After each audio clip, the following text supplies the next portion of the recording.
about 10 years from now, you'll regret that.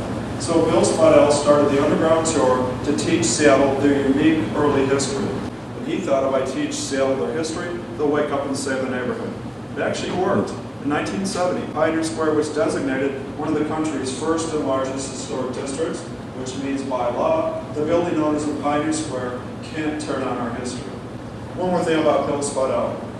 He was a journalist, a historian, and a humorist. He also didn't like Seattle's schoolbook approach to history. He thought it was sanitized and cleaned up way too much.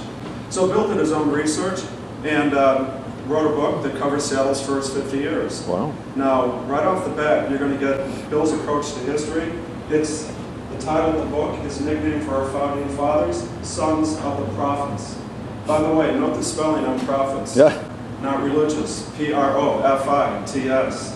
That actually spells Seattle. I don't know what your image of our town is, but all you need to know is this town makes money. Not me personally, but the rest of the town makes money, especially Patty. That's a joke. Okay, anyways, guys. Now, Bill made this readable. You know, when you read schoolbook history, it's just names and dates, names and dates.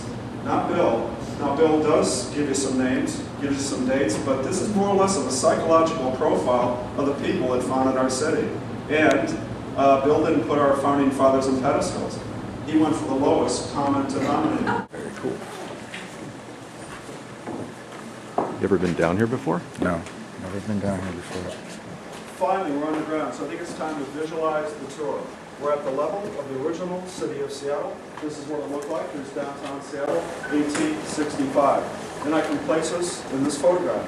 In 1865, we would have been standing. Got it? We would have been standing right there.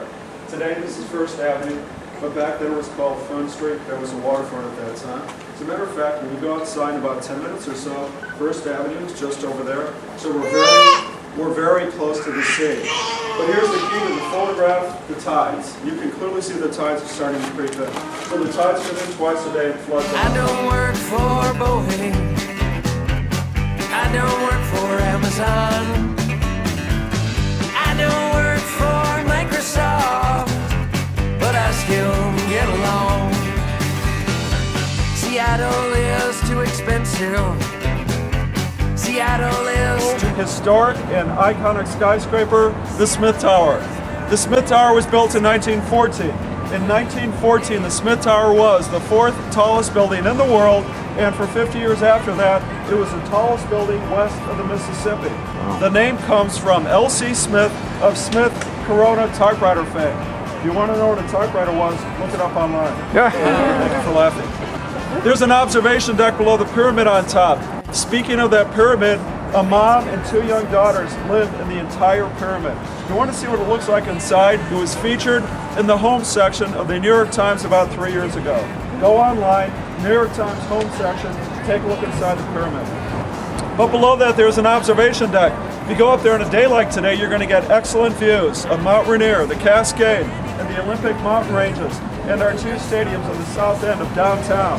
The bad news, to get to their observation deck, you will have to pay $7.50 to take an Otis elevator ride. Although, that's one of the last hand-operated Otis elevators on the West Coast. Yeah. The good news, show them your wristband from this tour and they'll give you $1 off. I know what you're thinking, $1, wow, big deal. Take my word for it, it is a big deal. $6.50 is considerably cheaper than the Space Needle's observation deck. And the views up there are comparable to the Space Needle's. Now true, it doesn't rotate up there like the Space Needle, but if you run around that deck really fast, you get the same effect.